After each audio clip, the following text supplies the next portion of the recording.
Students, सो हमने last के lecture में देखा फ्रॉग की जो कि रेस्पिरेटरी सिस्टम होती है वो देखी, और उसका जो डाइजेस्टिव सिस्टम होता है, एलिमेंट्री कैनाल का जो सिस्टम होता है वो हमने देखा। ओके, कि फ्रॉग में फूड डाइजेस्ट कैसे होता है और रेस्पिरेटरी सिस्टम उनकी कैसे होती है, वो ब्रीथ कहाँ से करते हैं। And then we have also learn about vascular system. Okay, vascular system के बारे में देखा, और हमने देखा था कि उसमें लिम्फेटिक सिस्टम भी प्रेजेंट होती है। तो इस लेक्चर में हम अब देखेंगे उसका जो एक्सक्रीटरी सिस्टम है वो कैसा होता है। ओके, सो के बारे में ओके अब हम देखते हैं उसकी जो एक्सक्रीटरी सिस्टम है। ओके, वो देखते हैं। So the elimination of nitrogenous waste is carried out by a well developed excretory system. Excretory system consists of a pair of kidneys, ureters, cloaca and urinary bladders. क्या क्या present होता है excretory system में? उसमें एक तो होता है पेयर ऑफ किडनीज, मतलब 2 किडनीज प्रेजेंट होती है, जैसे कि हमारे में है यूरेटस प्रेजेंट होता है, then cloaca and then urinary bladder. Okay, this are compact dark red and bean like structure situated. Okay, कैसे होते हैं? ऐसे किडनी शेप के होते हैं, राइट? उसकी जो किडनी बीन शेप के होते हैं. ओके, किडनी है उनकी, और वो थोड़े ऐसे बीन रेड और बीन लाइक स्ट्रक्चर. बीन आपको पता है, किडनी बीन आपने देखा होगा. ओके, राजमा भी आपने देखा होगा, वो रेड कलर के कैसे दिखते हैं? वो किडनी शेप के होते हैं. Okay, they are compact dark red bean like structure situated a little posteriorly in the body cavity on the both side of the vertebral column. नीचे के साइड पे वो 2 किडनीज ऐसे प्रेजेंट होती है. And each kidney is composed of several structure and functional unit called uriniferous tubules और nephrons. Okay, उसे nephrons कहते हैं. उसमें स्ट्रक्चर एंड फंक्शनल यूनिट होती है. 2 ureters emerge from a kidney in the male frog. Okay, male frog में क्या होता है? 2 यूरेटर्स होते हैं, वो इमर्ज करते हैं फ्रॉम कहाँ से? किडनी में से. And the ureters act as urinogenital duct which opens in the cloaca. Okay, तो यहाँ पे आप एक बात देख लो कि जो फ्रॉग्स होते हैं उनमें जो एक्सक्रीटरी सिस्टम और जो सेक्सुअल का जो स्पर्म्स जो रिलीज करते हैं, ओके, वो दोनों जो होते हैं एक ही जो उसका जो होल जैसा वहाँ पर होगा, वहाँ से ही वो एक्सक्रीट करते हैं, वहाँ से ही वो निकालते हैं. लेकिन फीमेल में 2 अलग अलग ऐसे पॉइंट्स होते हैं. Okay, so the ureter act as urinogenital duct which opens into the cloaca, and in female the ureters and oviduct open separately in the cloaca. Okay, यहाँ पे भी वही बताया कि मेल में एक ही जगह से वहाँ पे जो उसका जो यूरिन वेस्ट होता है या फूड वेस्ट होता है, ओके, एक्सक्रीट एक ही जगह से करते हैं. स्पर्म्स भी एक ही जगह से निकलता है, रिलीज होगा, एक्सक्रीट होगा. और फीमेल में क्या होता है? 2 अलग अलग जगह से होता है. Okay, opens separately. ओके, कौन कौन? तो यूरेटर्स जो ओविडक्ट होते हैं वो यूरेटर्स दोनों अलग अलग सेपरेटली ओपन करते हैं. Okay, the frog excretes urea and दस आर यूरेटेलिक. ओके, फ्रॉग्स क्या करते हैं? वो यूरिया एक्सक्रीट करते हैं, इसलिए उनके क्या कहते हैं? Ureotelic. Okay, ureotelic animal. And excretory waste are carried by blood into the kidney where it is separated and excreted. Okay, ये है रिप्रोडक्शन सिस्टम.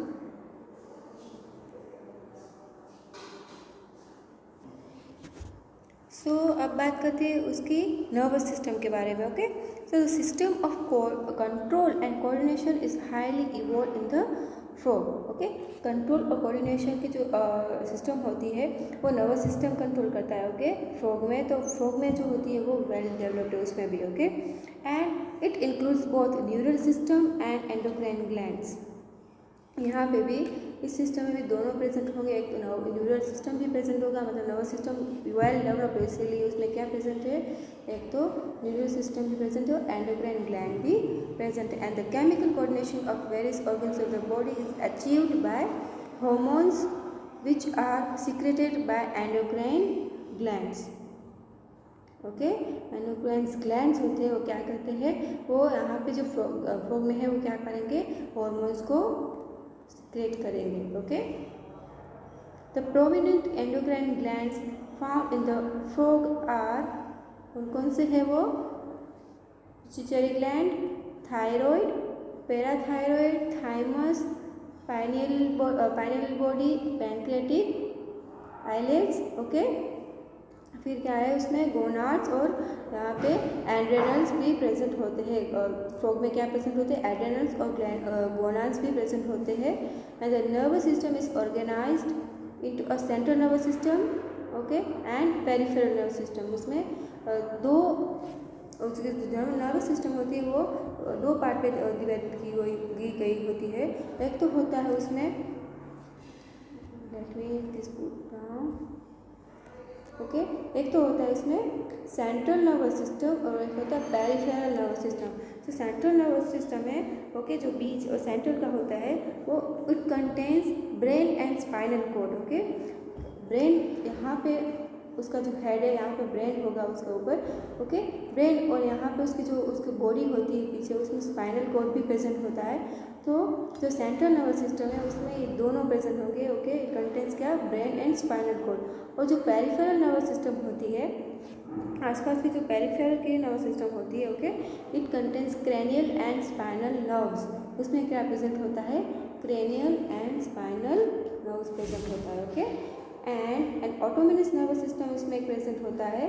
तीन टाइप की नर्वस सिस्टम प्रेजेंट होती है, okay, central nervous system, peripheral nervous system and autonomous nervous system. जिसमें क्या present होता है? सिंपैथेटिक एंड पैरासिम्पैथेटिक नर्व्स उसमें प्रेजेंट होती है, okay. There are 10 pairs of cranial nerves arising from the brain, and brain is enclosed in a bony structure called brain box, okay. उसमें brain जो होता है वो एक ब्रेन बॉक्स में अंदर उसमें फिट किया हुआ होता है, ओके, उसके ब्रेन बॉक्स कहते हैं, ओके। बोनी स्ट्रक्चर होता है उसमें, बोन्स का जैसे हमारे स्कल जैसा होता है, उसमें क्या होता है? उसको कहते हैं ब्रेन बॉक्स और क्रेनियम बोलते हैं, okay. And brain is divided into fore brain, mid brain and hindbrain, okay, और हाइंड ब्रेन। जैसे कि हमारे किस हमारे में प्रेजेंट होता है, तो होता है फोर ब्रेन, फिर midbrain and hindbrain पीछे का, ओके। अगर ये ब्रेन है तो फोर ब्रेन, फिर midbrain and then hindbrain, okay. Forebrain includes olfactory lobes, paired central hemisphere and unpaired diacephalon, okay. ये सब फोर ब्रेन में होता है। मिड ब्रेन में क्या होता है? पेयर ऑफ ऑप्टिक लोब्स, फिर और हिंड ब्रेन में क्या होता है? Cerebellum and medulla oblongata, okay, and this medulla oblongata passes out through this foramen magnum and continues into the spinal cord. Same as us, हमारे में भी क्या होता है? ब्रेन में ये सब जो प्रेजेंट होता है फिर वो कंटिन्यू होता है स्पाइनल कॉर्ड में, कैसे फिर जो भी मैसेज जाता है वो स्पाइनल कॉर्ड से ब्रेन तक जाता है। आपको ये सब पता है, ओके। अब बात करते हैं उसके सेंस ऑर्गन्स की। तो frog has different types of sense organs, okay.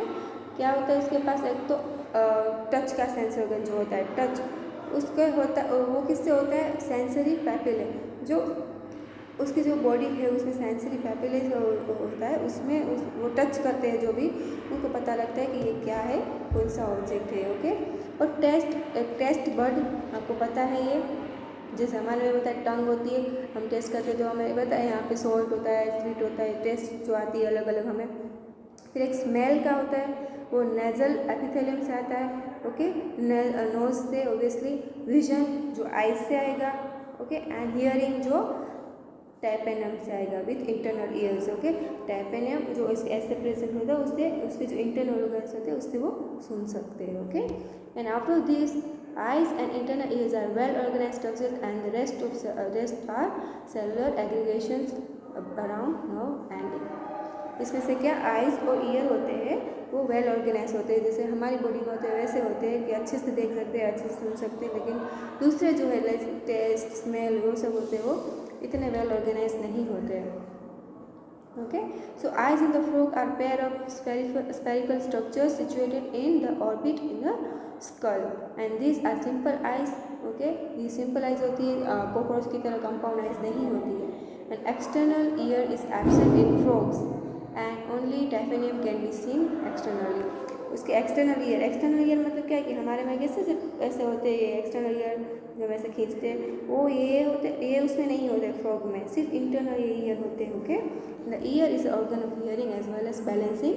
आपको ये पता है, ओके, यू नो दिस, कि जो ईयर होते हैं वो सिर्फ सुनने में नहीं, वो बैलेंसिंग का भी काम करते हैं। ओके, जो ईयर होता है उसमें वैक्स होता है, ईयर वैक्स, वो क्या करता है, हमें, हमारे में भी, ह्यूमन में भी होता है ऐसा, ह्यूमन में भी वो बैलेंसिंग में हेल्प करता है, बैलेंस करने में काम आता है। ओके, तो याद रखना है हमेशा, एमसीक्यू में भी कभी कभी आता है। ओके, बैलेंसिंग का काम करता है, कौन करता है, ईयर वैक्स होता है वो। ओके, फ्रॉग में भी ऐसा ही होता है। अब बात करते हैं उसकी रिप्रोडक्टिव सिस्टम की। जो लास्ट हमारी ऑर्गन सिस्टम है फ्रॉग की, वो है रिप्रोडक्टिव सिस्टम। ओके, तो रिप्रोडक्टिव सिस्टम में क्या, एक तो मैंने बात बताई थी कि मेल और फीमेल जो फ्रॉग्स होते हैं वो अलग अलग होते हैं। ओके, मेल फ्रॉग अलग होता है, फीमेल फ्रॉग अलग होता है, और उनमें से आइडेंटिफाई कैसे करते हैं वो भी मैंने बताया था कि मेल फ्रॉग होते हैं उनकी वो आवाज़ अलग होती है थोड़ी। ओके, एंड उनके जो फोरलिम्स होते हैं उसमें जो फर्स्ट फिंगर होती है उसमें पैड जैसा कुछ प्रेजेंट होता है। So frogs have well organised male and female reproductive system. उसमें जो रिप्रोडक्टिव सिस्टम होती है वो भी अच्छे से वेल ऑर्गेनाइज होती है। Male reproductive organs consist of a pair of yellowish ovoid testis. Okay, तो ये मेल रिप्रोडक्टिव सिस्टम है ये। ओके, तो मेल रिप्रोडक्टिव सिस्टम में फ्रॉग में उसमें पैर होती है एक तो टेस्टिस की। ओके, फिर एड्रेनल ग्लैंड्स होते हैं प्रेजेंट, और जो टेस्टिस होती है वो किडनी के ऐसे अटैच रहती है। किडनी, ये देखो यहाँ पे किडनी है, किडनी से अटैच होती है टेस्टिस। ओके,